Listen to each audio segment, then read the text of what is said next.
The education system today is failing our students. On the one hand, assessment outcomes are falling below passing, which means that the students themselves are failing. More and more are deciding that school is not for them, and they are dropping out of the system. And on the other hand, schools and teachers are carrying on without much concern for providing holistic student support, a point we'll expand on in this video. Without this support, students are failing, but it's really the education system that's failing to provide what students need to succeed in school. System-level problems tend not to be immediately obvious, so in order to fix this issue of low grades and high dropout, administrators have devised direct interventions. Since there are just two players essentially, the teacher and the student, these interventions amount to ways of increasing the stress on each in hopes that one or the other, and maybe both, will make the necessary adjustment and get the education system working again. But what do you know? These added stressors are not helping. In fact, they seem to be making matters worse. This video offers a way to a genuine solution, one that involves clarification of what successful education is really all about. All successful education, whether it takes place in the classroom between teacher and student, on the field or court between coach and player, or in the home between parent and child, depends on what we will call the effective learning alliance. This word alliance reminds us that all learning typically takes two participants, the one who is seeking to gain knowledge or master a technique, and another who stands in the role of an expert. At one level of the learning alliance, information or know-how is transferred from expert to novice until the student gets it, understands the information, and can perform the technique with less assistance from the teacher. We can refer to this transfer from teacher to student as the technical aspect of an effective learning alliance. But successful education is about much more than merely transferring information and know-how from one head to another. No matter how knowledgeable the teacher is, however firmly based the lesson plan may be in best practices, something else is going on between the teacher and student, something that has nothing to do with the subject matter. There must be a strong, positive rapport between the teacher and student for education to be successful in a more holistic sense.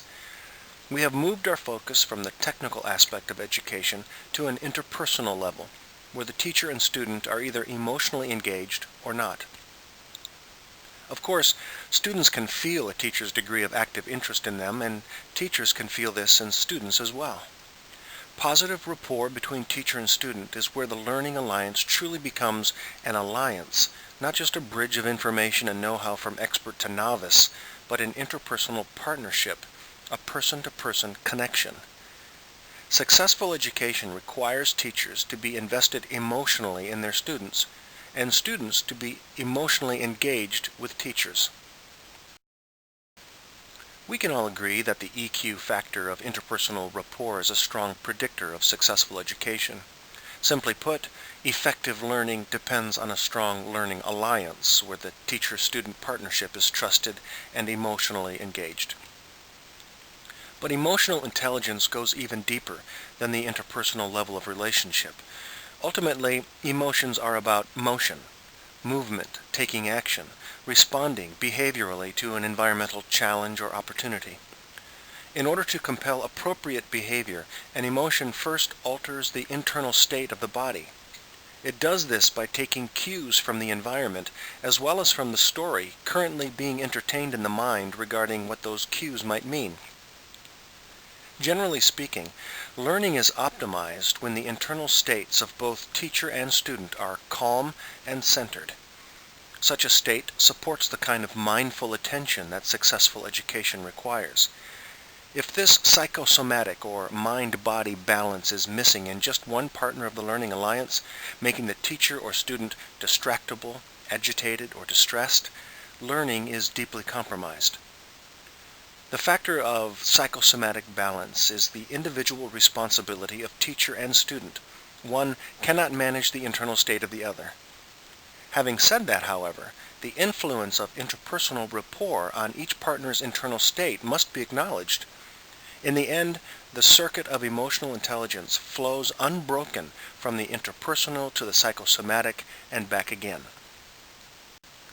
It should be obvious that an education system which neglects emotional intelligence, focusing exclusively on IQ teaching methods and assessment outcomes, is likely to generate problems for itself.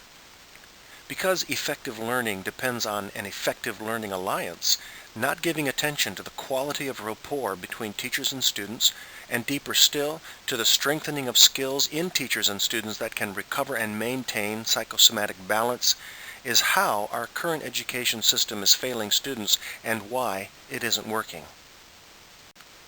What we are calling the Effective Learning Alliance is three-dimensional, involving the technical transfer of information and know-how, the positive interpersonal rapport between a teacher and a student, and an optimal internal state of the teacher and student individually, where each is calm, centered, and mindfully attuned. This video is not delivering a full-blown solution to the challenge facing education today, but neither is it merely pointing out the problem. Solutions will emerge as creative educators, in the full support and encouragement of administrators, commit themselves to educating the whole person.